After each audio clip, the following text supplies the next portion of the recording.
first argument nga, kung matatandaan nyo, is wala man lang ultimate facts yung complaints. No? Walang ultimate And then yung facts. mga naka-attach na ebidensya, wala rin naman doon na nagsasabing o nagpapatunay na may krimen na kaagad na nangyari. However, if you have taken note of the past statements by members of the committee, and this is not even something that we said or stated, the term mini trial did not come from the defense. The term mini trial came from members of the committee.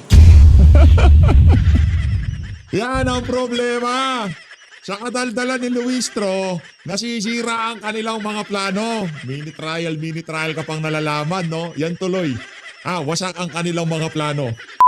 Ang sinasabi ho ng ating mga kababayan sa social media, mas naiintindihan pa daw ho nila ang pagpapaliwanag ng mga abogado nitong si VP Sara kaysa doon sa sinagawang hearing dyan sa Committee on Justice sa House of Representatives na pinangunahan nitong si Jinky Luistro. Sagot ho ng legal team nitong si Vice President Sara Duterte kaugnay doon sa mga kabalbalang na pag-usapan dyan sa Committee on Justice sa House of Representatives. Yan ho ang ating panunuorin dito sa video na to. Pero bago yan, isang like at isang subscribe.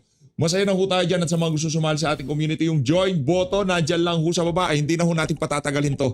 Ika nga, umpisahan na ho natin ng press con ng defense team nitong si Vice President Sara Duterte. Yeah.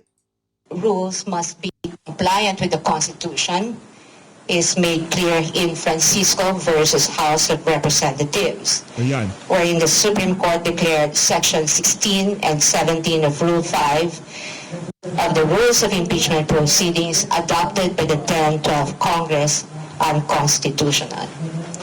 And in doing so, the Supreme Court reminded it is basic that all rules must not contravene the Constitution, which is the fundamental law.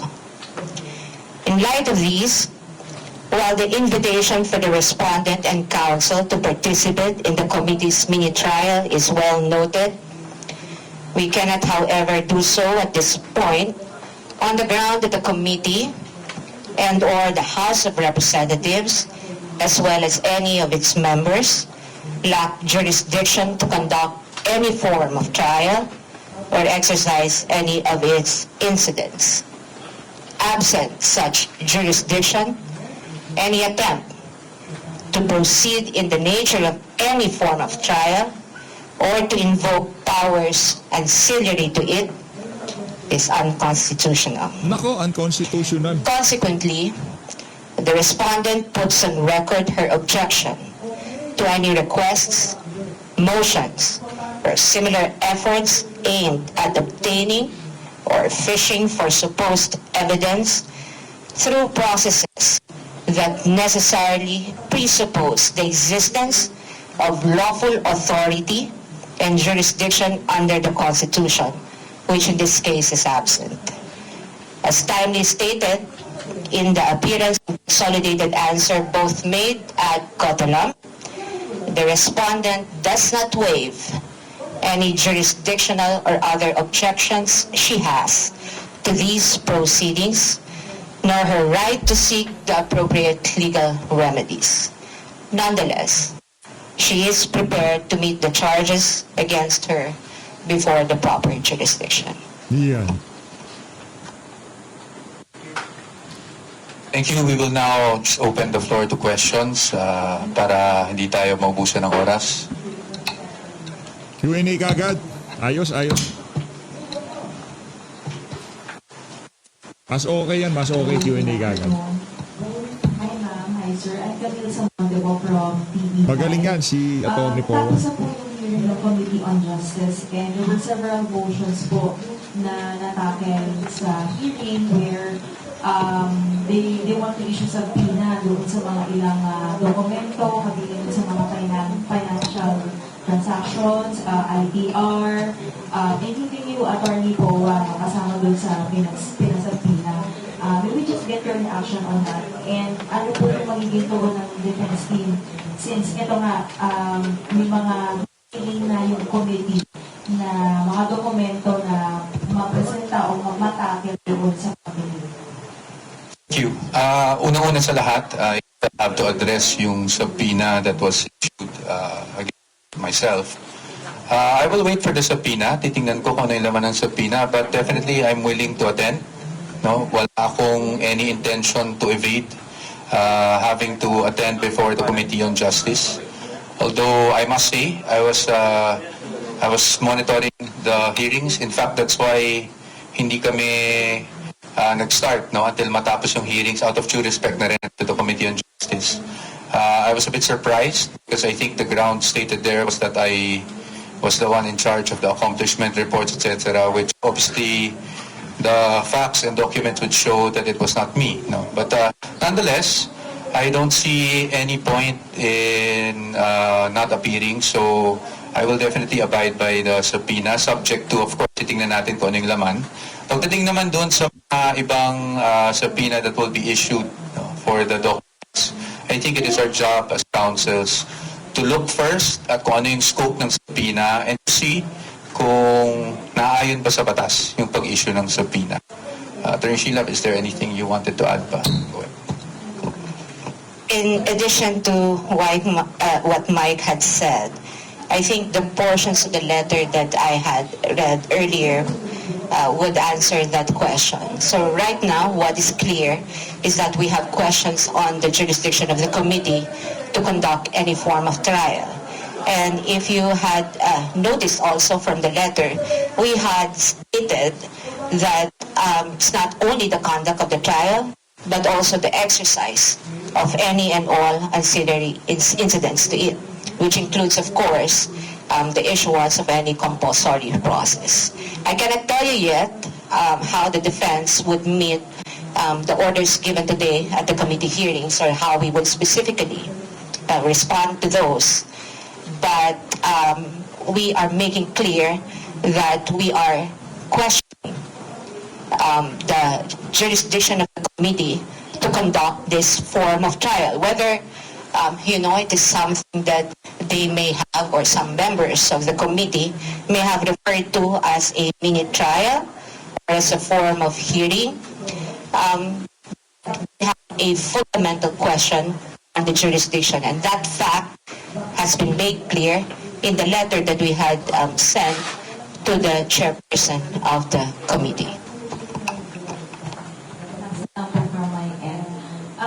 Clarification po ng chairperson and some members of the committee na ito daw pong ginagawa nila is like not like a mini trial but like preliminary investigation of ikukumpara doon sa usual na legal process na ginagawa.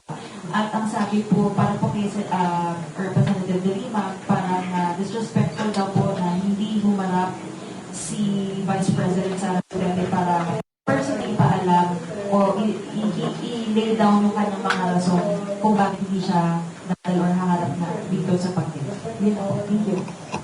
Alright, thank you. So, you have two questions, right?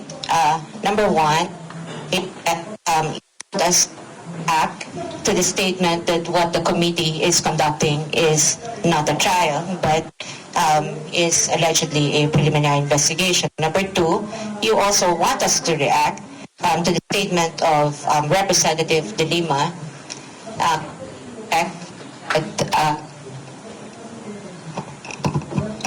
to the effect that Sinasabutay ata tayo the nuance of the response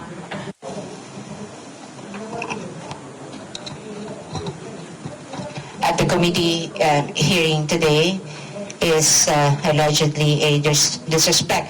Let me respond to the second one before I go to the first one. We regret that that's how the good representative feel, but we also had very clearly in our letter and with good intentions, because it is our duty as lawyer to put the defense or best defense available for our client. And at this point, we really feel or we believe that the committee really has no jurisdiction to conduct any form of trial. There was no disrespect intended because in fact we had responded to the invitation that was extended to us, signed by the chairperson of the committee, and we had submitted this even before the committee hearing today. So we don't know, we don't understand how that could be a form of disrespect. Nonetheless, let me address your question on the statement that what is being done at the committee level is a preliminary investigation, and they may be referring to the comparison of the committee level proceeding as akin to a preliminary investigation.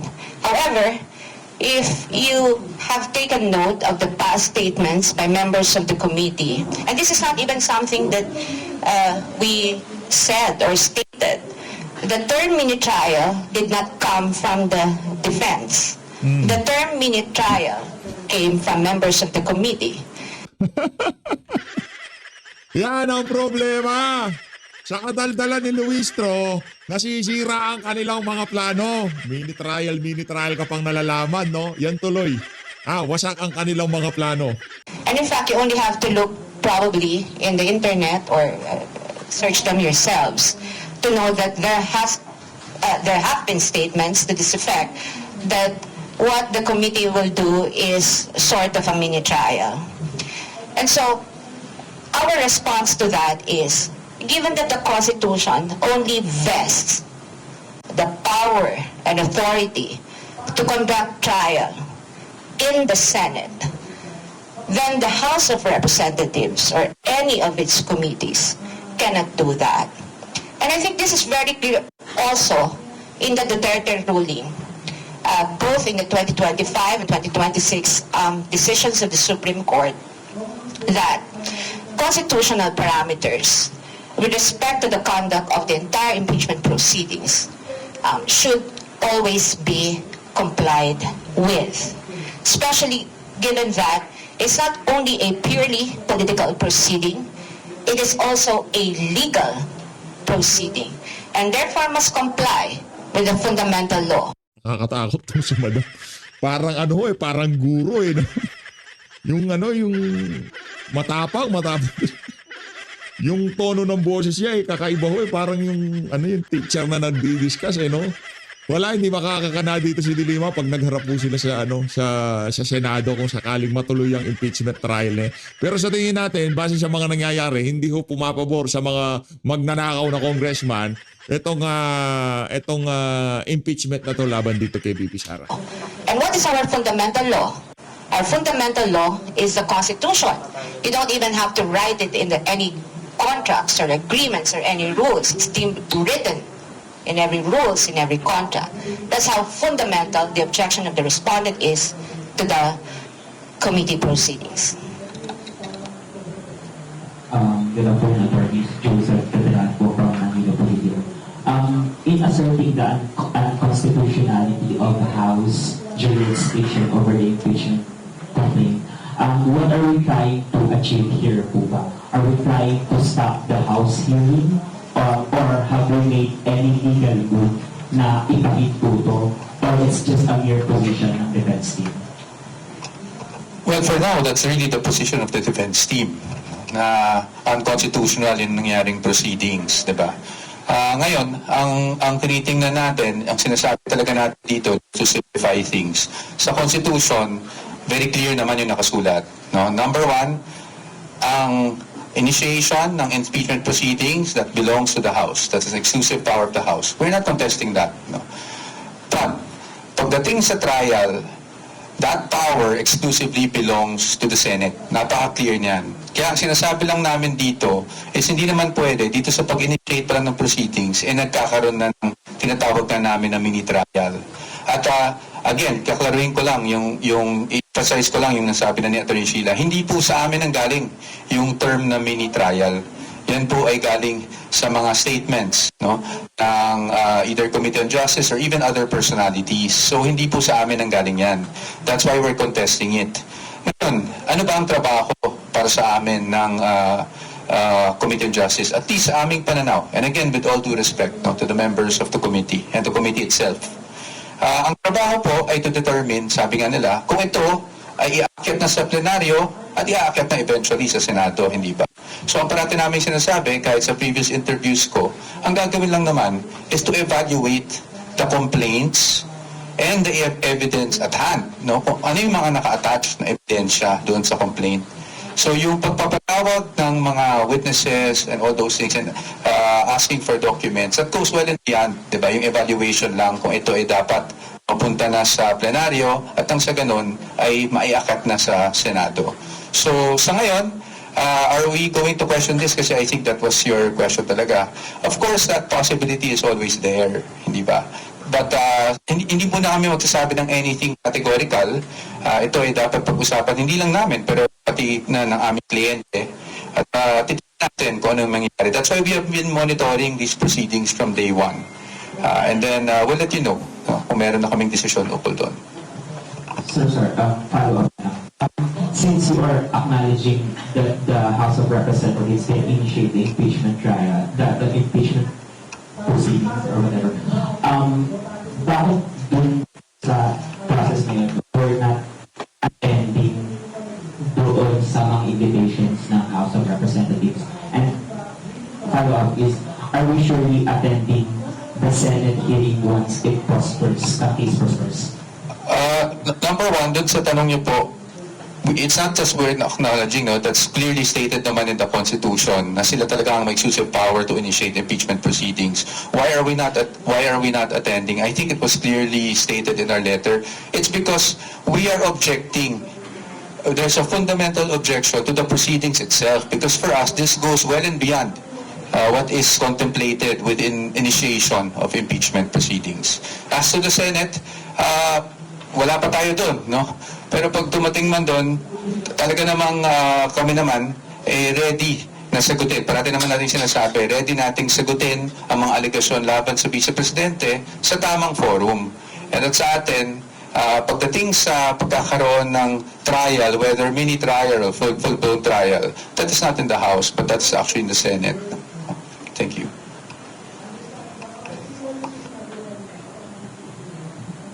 Hello, sir. Kanina po ay naglabas ng statement si Vice President Sara Duterte at sinabi na niya na ang gagawin na pagdinig o ang isinagawang pagdinig kanina ay isang fishing expedition.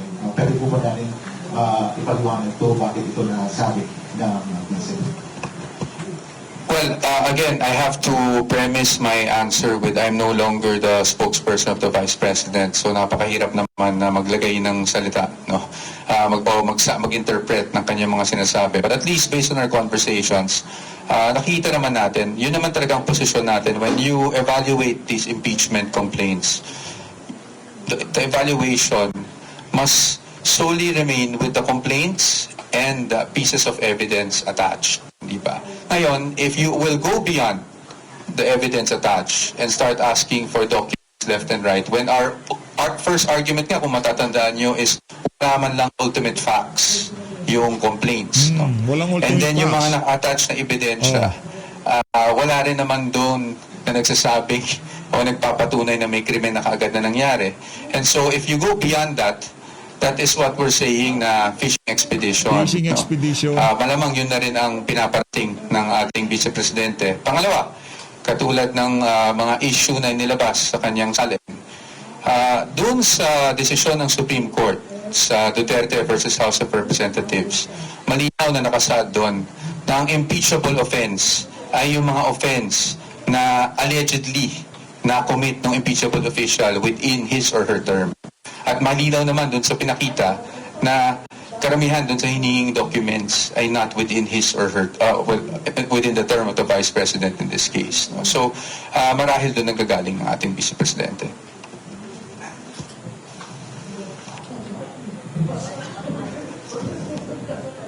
Good afternoon po, Ed Mendoza from Manila Times.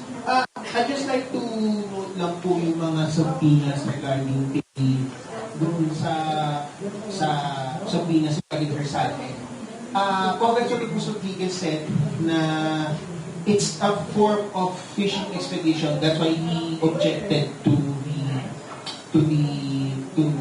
the motion raised by the panel. Pero sa tingin niyo po pwede pa muna natin sabihin na natin makontrol dito o prevent itong pagkakas ng mga salad. Kasi, yun nga, as Lupus Rodriguez nga, isa legal expert saying na it's a fishing expedition. And baka makapunta ito sa nangyari sa corona impeachment trial na naging fishing expedition. So, what's your take po doon sa mga sabina sa SALN and pati na rin yung mga bank records na rin kay Atty. Manscarpio?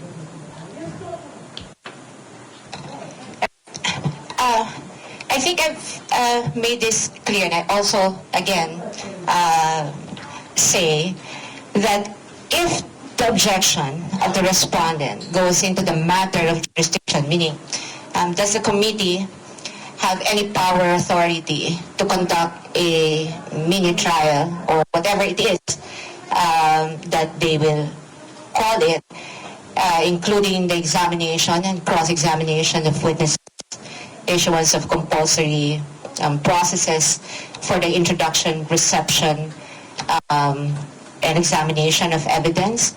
Our position has been made clear in the letter. That authority and all the incidents of that authority should only be exercised by the Senate. Because why? Again, we go back under Article 11, Section 3, Paragraph 6. It's only the Senate that can conduct trial, that can examine witnesses, that can cross-examine witnesses, that can issue subpoena for the production of evidence.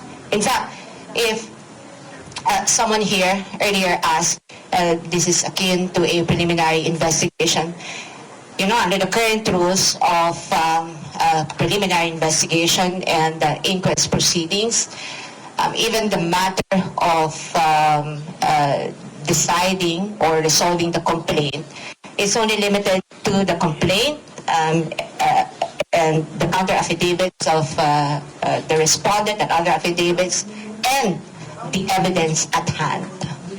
Nothing beyond evidence at hand. And let me clarify this, because it might be that the idea that just because a respondent did not appear and sent a letter through the lawyers stating the reasons for non-appearance, which raises issues on jurisdiction, doesn't mean that she or us or we are just raising technical issues. Because I think every lawyer knows that the matter of jurisdiction is always substantive. Cannot even be waived, cannot even be, a subject of any agreement. Once a body, once a tribunal acts beyond the powers vested in it by the Constitution, that cannot be allowed.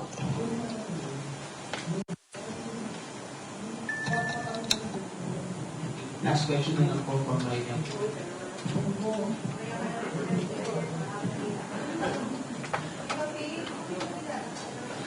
Afternoon po, Bella Cayasa from the Philippines Bar.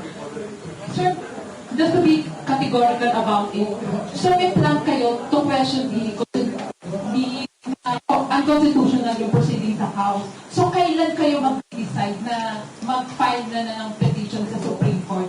And second po, ano po yung magiging action natin next? Meron parang 3 hearings pa ang House Committee on Justice. So ganito na rin po kayong scenario natin na walang a-attend ng mga lawyers, except sa atin yung a-attend kayo dahil may subpoena kayo. Walang a-attend na lawyers and even si Vice President Sara Duterte. Number one, hindi ko po sinabing may plano. Ang sinasabi ko lang po is, of course, there's always a possibility. Alam niyo, maraming nagfe-frame the past few weeks.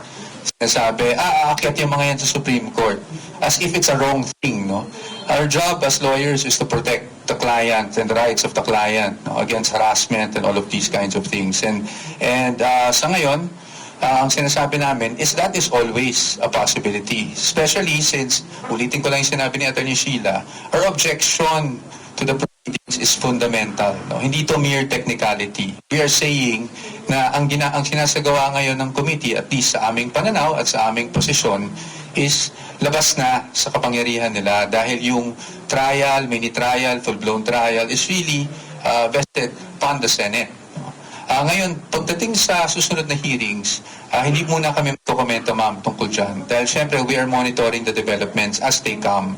And as lawyers, although of course, we are ready to anticipate anything and everything that comes, we are also not inclined to telegraph what we plan to do. Thank you. Ba't patay naman kasi yung pagpunta sa Korte Suprema, itong mga media na to pinapakialaman nyo? Dapat tinanong nyo rin si Luistro nung sinabi niya magbi-mini trial sila. Para saan? Dapat sana ganun ang tanong nyo eh. Good afternoon po, Alayta Incoming from IBC News. If ever the Senate conduct the hearing, can we expect your appearance as well the appearance of Ms. Sara?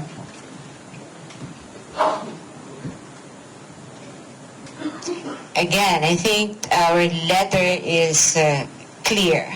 We cannot participate in a proceeding that we think is unconstitutional. We cannot have the Vice President appear before a body exercising a power or authority that is vested by the Constitution in another tribunal.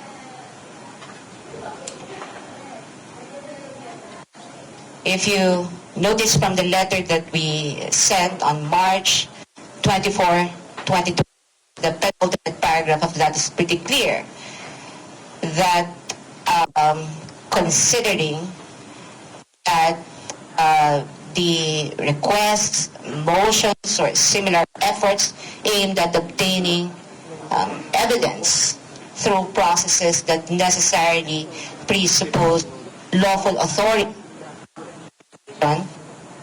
then, which in this case we believe is absent, then we cannot participate in the proceedings. This is not even something new. This is something that every lawyer questioning the jurisdiction of the court on behalf of his or her client.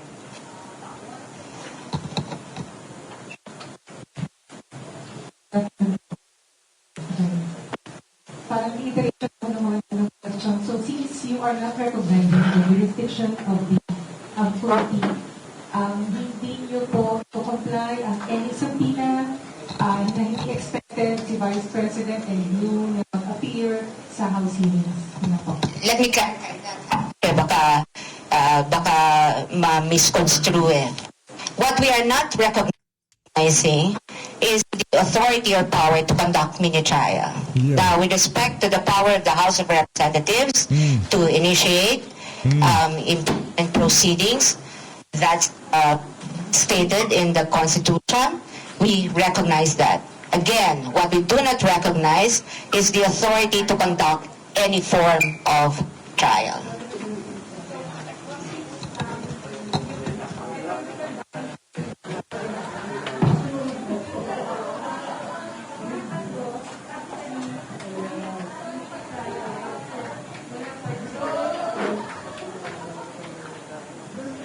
We can't tell you yet what will happen in the next weeks until the committee has concluded its proceedings because, as you know, the committee has just finished the hearing this afternoon, and we have yet also to receive any invitation or notice for the next hearing. But what I can tell you is that every step that we will take from here on is deliberate. And those steps would be primarily to protect the interests of our client.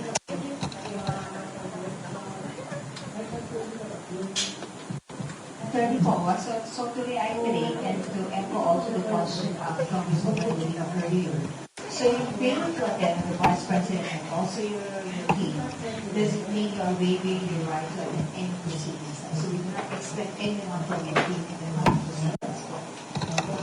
No, I think that's also clear from the letter. In fact, it's explicit in the letter. Let me read again. As timely stated in the appearance and consolidated answer, both made ad cautelam, the respondent does not waive any jurisdictional or other objections she has to these proceedings, nor her right to seek appropriate legal remedies. I think that's quite clear. Yeah, pero kung her appearance nor the counsel, hindi ba yung ibig sabihin ba? Could you clarify Questioning the jurisdiction. So, what is it that they're asking? That is the respondent giving her right and that? Of course not. Right to the proceedings. the one raised by Delicada, No, definitely not. I think, again, the letter is clear, and our position from the start, starting from the appearance ad cautelam and the consolidated verified answer ad cautelam, up to this point when we sent the letter is clear. The Vice President's not waiving any of her rights. Now, if you're asking me, is she waiving her right to present evidence? Definitely, or participation in the proceedings, she will participate before the proper forum, before the body that has jurisdiction to try the case against her. Oh, malinaw malinaw. Oh. Yes, because again, we just have to read the Constitution. The Constitution says, Section 3, Paragraph 6, Article Oh, para doon sa mga nagmamaasim na mga reporter, huwag yan si Ate Sheila. Attorney Sheila pangalan nito, di ba? Huwag si Attorney Sheila. 11, that it is the Senate that shall have the sole power to try and decide on cases of impeachment. proceedings na holiday.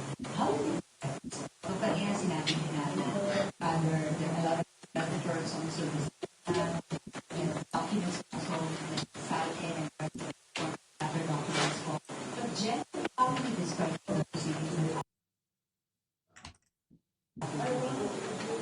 how will you as a state of the vice president?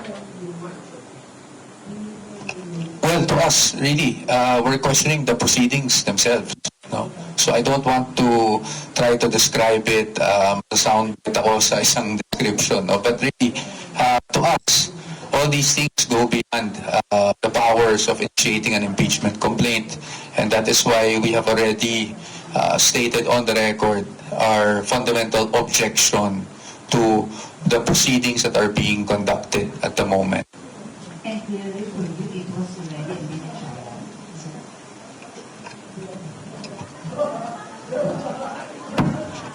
Well, for us, ma'am, again, our position is that yung mini trial na salita, hindi sa amin ang galing. Yan ay galing sa ibang tao. Again, I like to reiterate our position. Kung ang evaluation lang na dapat gawin dito ay kung ito ay dadalhin, i-recommend, no? Na dadalhin sa plenaryo, kakaroon ng articles of impeachment that will be transmitted to the Senate, dapat ang gagawin dito, ang evaluation na gagawin dito ay limited lamang doon sa mga complaints at doon sa mga naka-attach sa complaints. Kasi doon mo malalaman kung may basihan ba talaga, kung meron ba talagang impeachable offense laban sa ating Vice Presidente. Turning for our Dominguez for 25. Since you said a while ago po that the hearing is unconstitutional, are we consider po and legal remedies like pagtulog sa Office of Suprema? As I've answered earlier, that is always a possibility. We are considering all remedies. Sir. Thank you.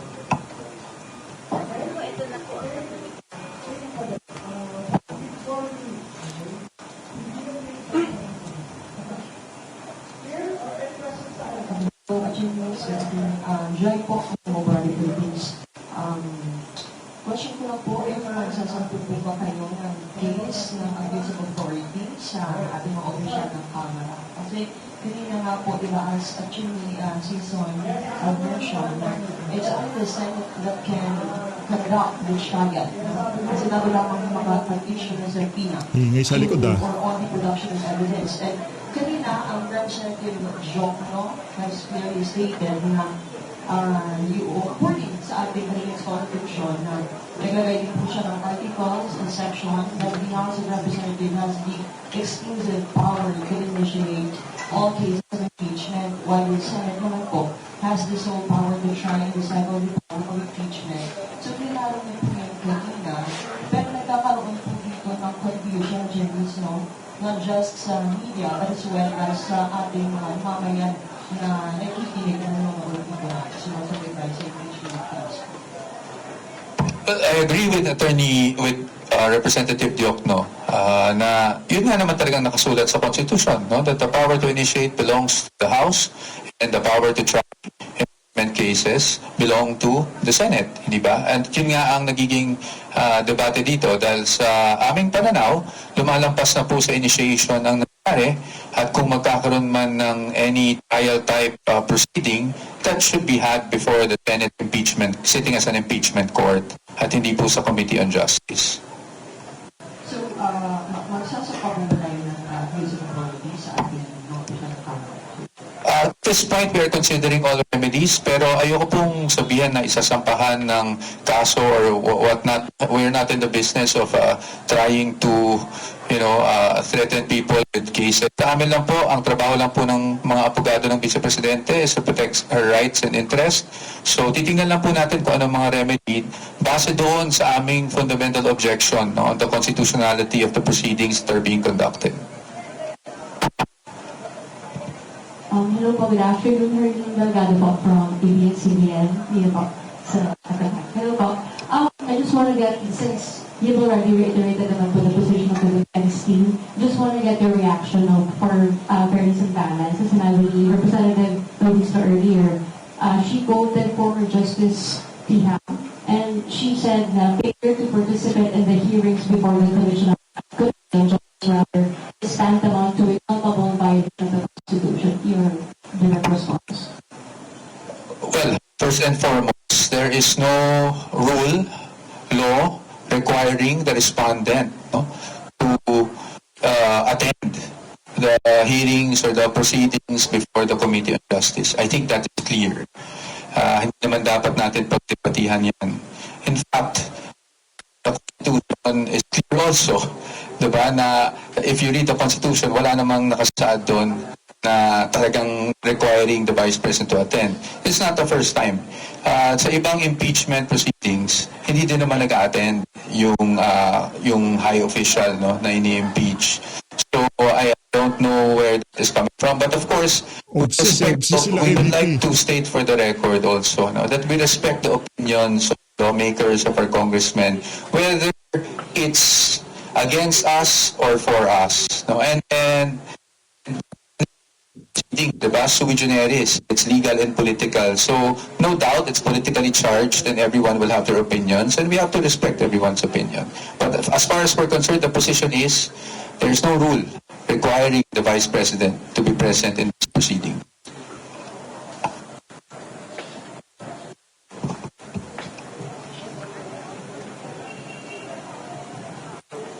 Sir Chen from Billionaire News Channel. Can you give us an outlook na lang po? Ano yung pwede namin maasahan? Can you give us an outlook na lang po? Ano yung pwede namin maasahan sa defense team moving forward given na they have a visual subpoena? We also plan on having meetings outside of the impeachment, outside of the hearings and conduct. So ano-anong mga pwede namin take note at abangan from the defense team?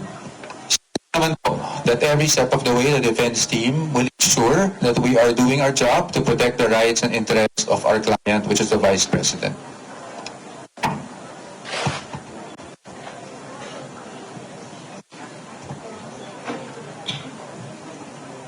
One question from the attorney, Michael Bernal Sheila. Your message na lang po sa public, lahat po ay nakatuon ka na attention po dito sa impeachment proceedings na kay Vice President Sara Duterte. And I remember at the February 2025, you quoted Senator Miriam Santiago that impeachment is a dreadful process. So ano yung mensahe po sa publiko ngayon? Ako na muna siguro, no? Sa akin, siguro nagpapasalamat kayo sa mga kababayan natin na patuloy na sumusuporta sa Presidente.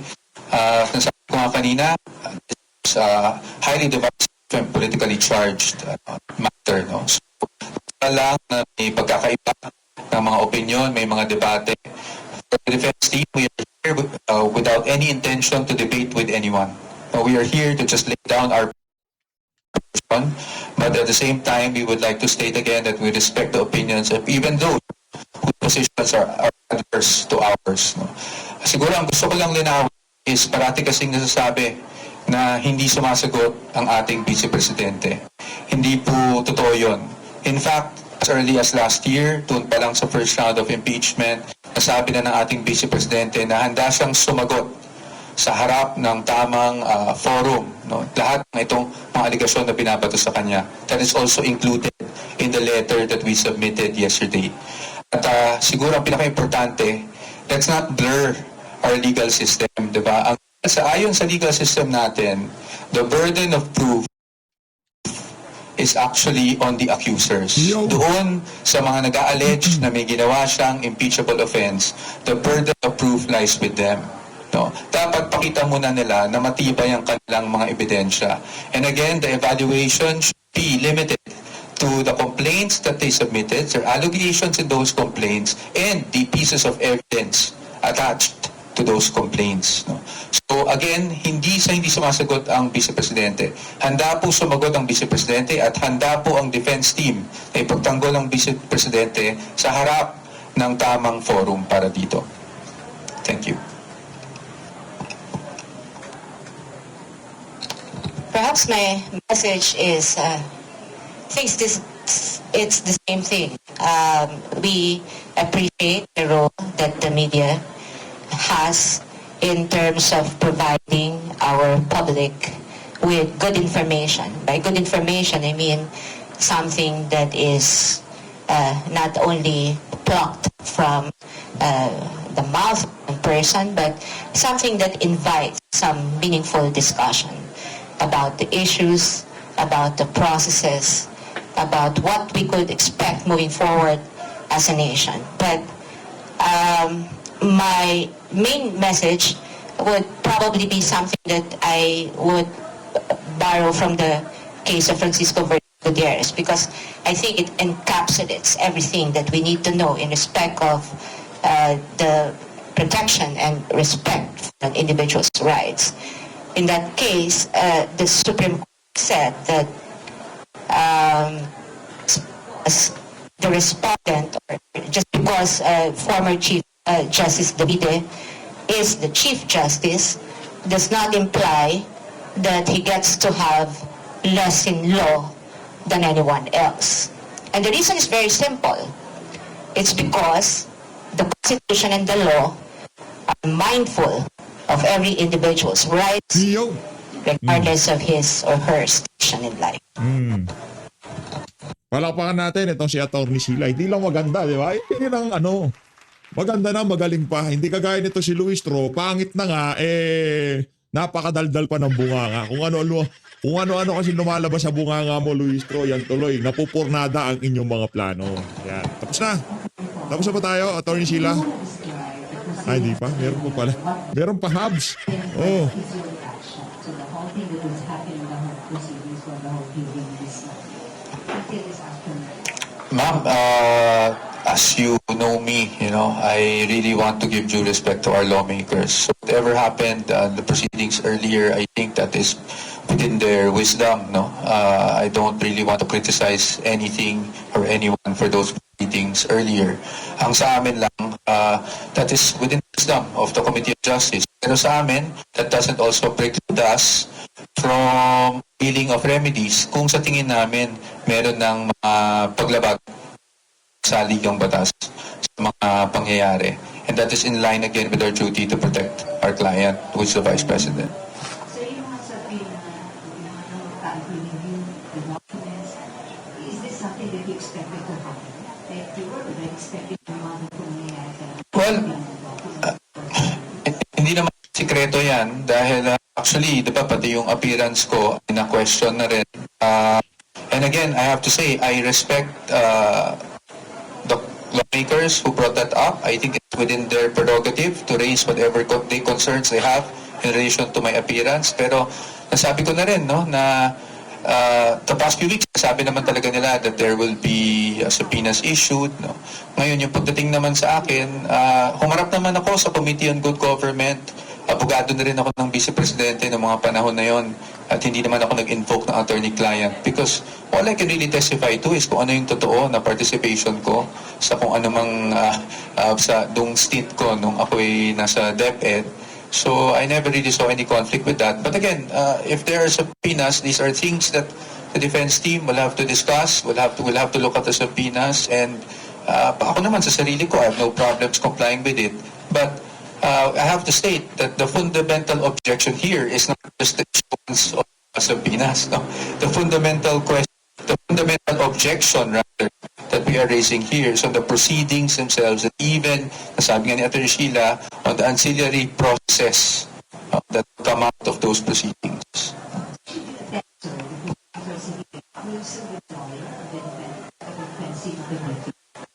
So you'll just go there as a resource person, pag pinasabina ka, pero you will still be one of the defense team.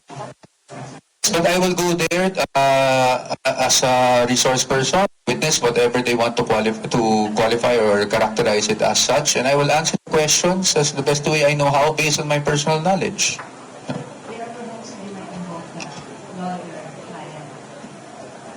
I will not comment on that, pero kung ang tatanungin naman sa akin ay kung yung anong natanong na rin sa akin sa good government, kasi that was very exhaustive. In fact, not only myself, even Attorney Monsayak was there also.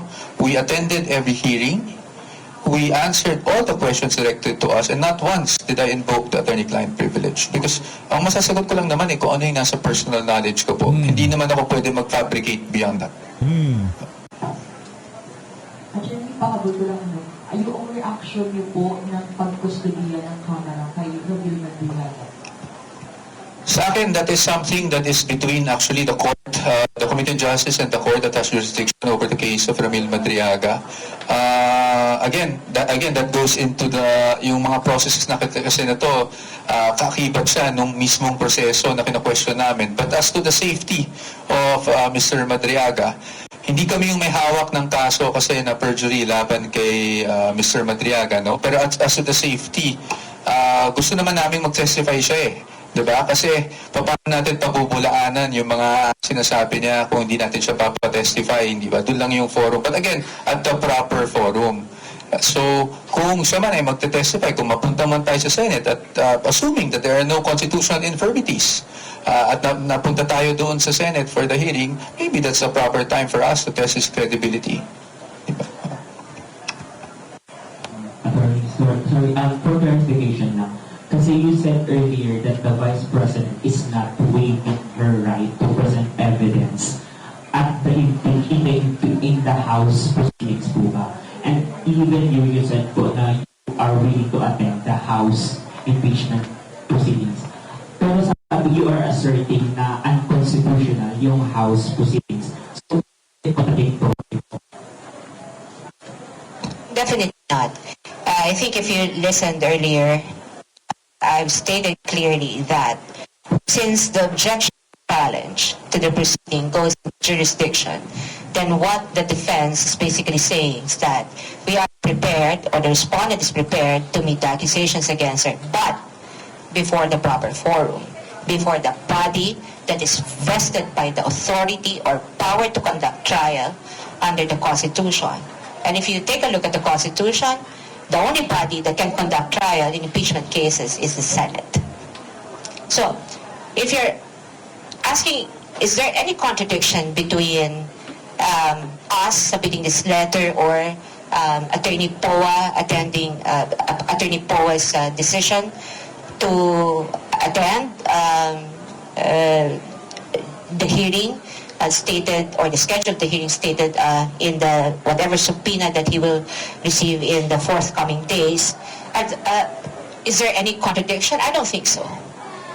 Because it's clear, how can you participate in a proceeding where you are precisely questioning the authority of the body conducting the proceeding. There's no contradiction. If the Vice President will be asked to present her evidence or to examine or cross-examine the witnesses that the complainants will produce, then that has to come at a time when the matter is already before the impeachment court. And at this point, what the Vice President is saying is that, and the defense team are saying, is that she does not waive the right to any challenge, objections, or any of her constitutional rights that even the Supreme Court had said in the recent resolution in the Duterte ruling is effective all throughout the entire impeachment process. The Bill of Rights applies to the entire impeachment process. That's clear. It's not something that, I'm just taking off the top of my head. It's something that is in the decision.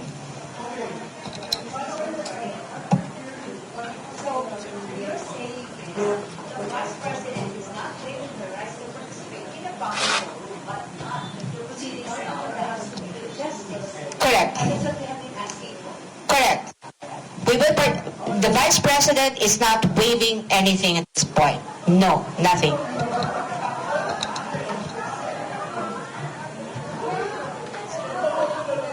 Attorney, of course, with the subpoena right now na issue sa inyo ng House Justice Committee, hindi pa kayo worried baka i-ambush kayo ng mga committee members sa mga nila or baka may mga incriminating questions na ilap sa'yo na baka magamit nila to prove their point against the Vice President?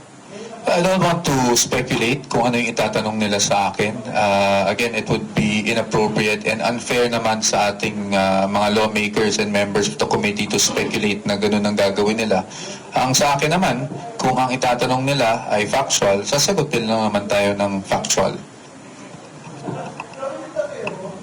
Sir, ask ko lang po kung nasaan ngayon si Vice President Sara and kung nag-monitor po ba siya ng House proceedings and kung i-brief mo siya kung saan mga nangyari at kung ano yung magiging next move niya after this.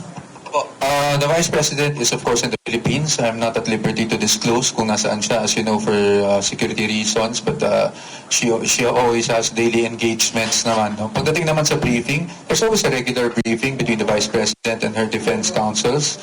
And definitely, lahat naman ng next steps ay pag-uusapan namin. But again, as I've always mentioned, matagal nang nabuo ang defense team. So a lot of these things don't come as a surprise to us anymore.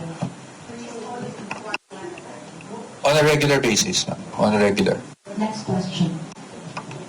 Meron pa? Attorney, last na lang. Last na lang. Last na yan, sure ba? Last na yan. Harap na kayo sa proper forum, hindi na po sa House Committee proceedings. How ready is the defense team? Already. In fact, kung may mga statements sinasabi overwhelming yung evidence, so kung ganon, expect that, iakyat na nila sa Senate, so we can have a proper trial at para mapakita na natin at talagang walang basehan ang mga impeachment, itong impeachment complaints laban sa kanya.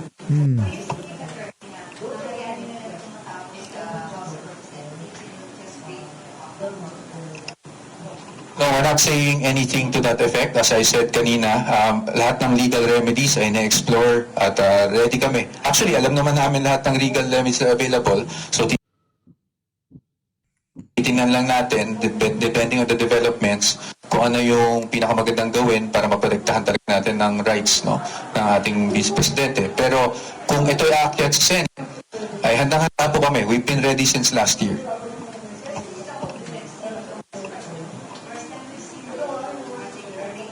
Actually, hindi pa lahat. But again, I have to clear that up. No? Napag-usapan din namin ni Attorney Sheila to maybe we can also add on to what I'm about to say. But I have to give that some context. No? Kasi parating lumalabas, ang dami-daming abogado ng Vice Presidente, di ba? 16 lawyers, etc. Alam niyo, ito sa defense team, it is a collaboration between Fortuna Salazar, which is a law firm, no? And myself and Attorney Reynold Monsaya, and Mark Vinluan, Attorney Bodota, and also Attorney Batumbakal. So, yun talaga yun. Kaya ang dami, because it's a law firm, and that's not uncommon.